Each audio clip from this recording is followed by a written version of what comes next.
The biggest piece of news making headlines across Pakistan is an ordinance in our law books through which the Pakistani government can prosecute anyone found of sending indecent or obscene SMSs or emails. Yes, ladies and gentlemen, today we'll talk about the much maligned Prevention of Electronic Crimes Ordinance or the Cybercrime Act. I'm your host, Owais Mangalwala. Sticks and stones can break my bones, but words can never hurt me. This saying smacked on the face of reality when our Interior Minister Rahman Malik, actually Dr. Rahman Malik, who is a PhD in criminology, held a press conference and apprised the media that anyone sending such SMSs or emails can be sent to prison for up to 14 years. The government gave 3 reasons for their actions. 1. To protect lady members of the parliament who receive abusive calls or text messages. 2. To curb slander against the political leadership of the country. And 3. To prevent terrorists or banned groups from using the internet for propaganda against the Pakistani military. Some internet activists say that points 1 and 3 are added as a ruse and that this is to stifle political dissent on the internet. Is this really the case? On our show today, we will find out the point of view of the government and also from someone who has fought against such laws and is directly linked to it.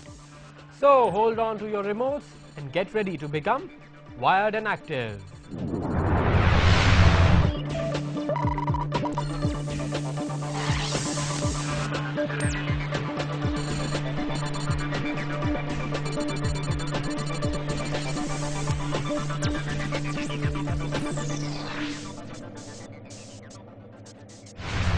Now, before we get on with the show, let's check the news making the headlines on our local blogosphere in our segment, Keyboard Politics.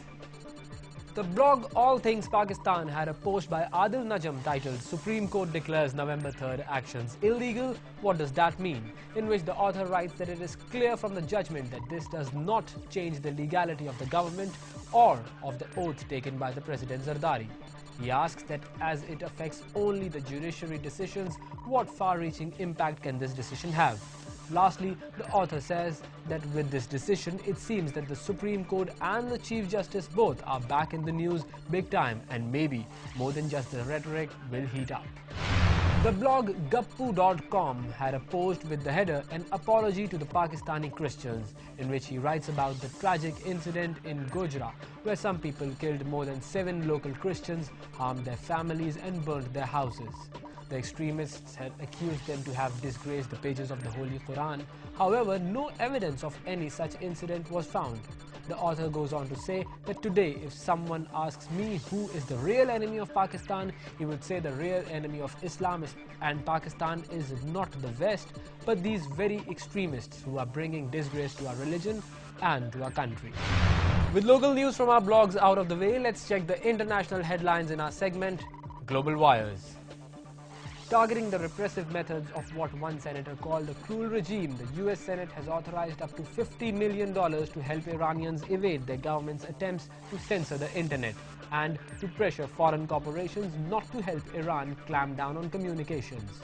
The Victim of Iranian Censorship or Voice Act was added to the Senate's Defense Authorization Bill as a response to mass protests following Iran's disputed June 12 presidential elections. Internet-based tools such as Facebook and Twitter have become the key means for Iranians to communicate with each other and with the outside world about protests over what many regard as a fraudulent victory by incumbent President Mahmoud Ahmadinejad. Now that is what I call double standards at their best. Similar censorship activities have been going on in China for quite some time, but has anything been authorized to help the people of China? That was all the news making headlines this week. Today, as our show deals with the Cybercrime Act, I thought it best to take you on a trip down memory lane to check out this report which I had made during the last season of Wired and Active. It deals with the major penalties of which we can be sure of when using the internet. Let's take a look. It's not a fun place to be, especially if you have to spend the rest of your life over here. That's right. Life imprisonment is what you might get if you mess with the web and get caught. I am here to tell you what you should do to avoid being sent to the prison and what is written in the law books. It was the new government of President Asif Ali Zardari which enforced the Prevention of Electronic Crimes Ordinance, that is the PECO, in the year 2008. The sections in the ordinance are way too many to be covered over here, but what we have done is that we have prepared a list of the top 4 things which you should not do on the internet. Number 1, do not engage in terrorism on the internet. The word terrorism isn't well defined in the cyber law books of Pakistan. But if someone has the intent to alarm, damage, harm or frighten another person by using a computer which might result in their death, sickness or injury, he or she can be given the death penalty or life imprisonment. Electronic fraud is number 2 on our list. As seen recently by the FIA raids of the infamous Khanani and Kalia offices and the arrests of their owners, the government can imprison anyone who wrongfully deceives another person which may cause damage or harm to them. The price one will have to pay for such a crime is 7 years in prison and a fine. Hate getting spam email? That's number 3 on our list. Spamming. Spam mail is a pain for most.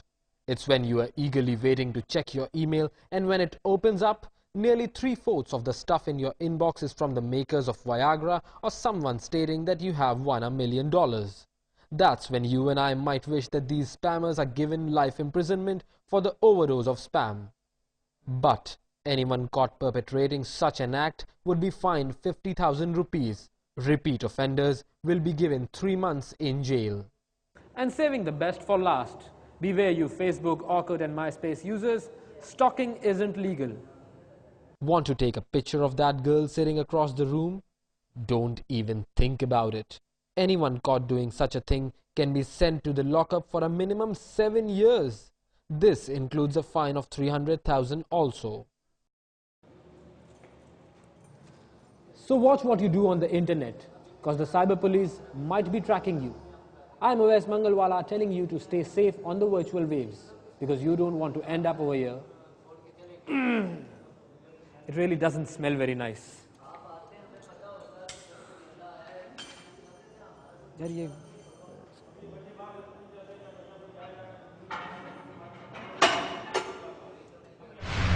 It's time for a very short break now, but coming up after the break, the editor of CIO Pakistan, Rabia Gharib, will be in our studio to discuss the ramifications of the Cybercrime Act. See you after the break.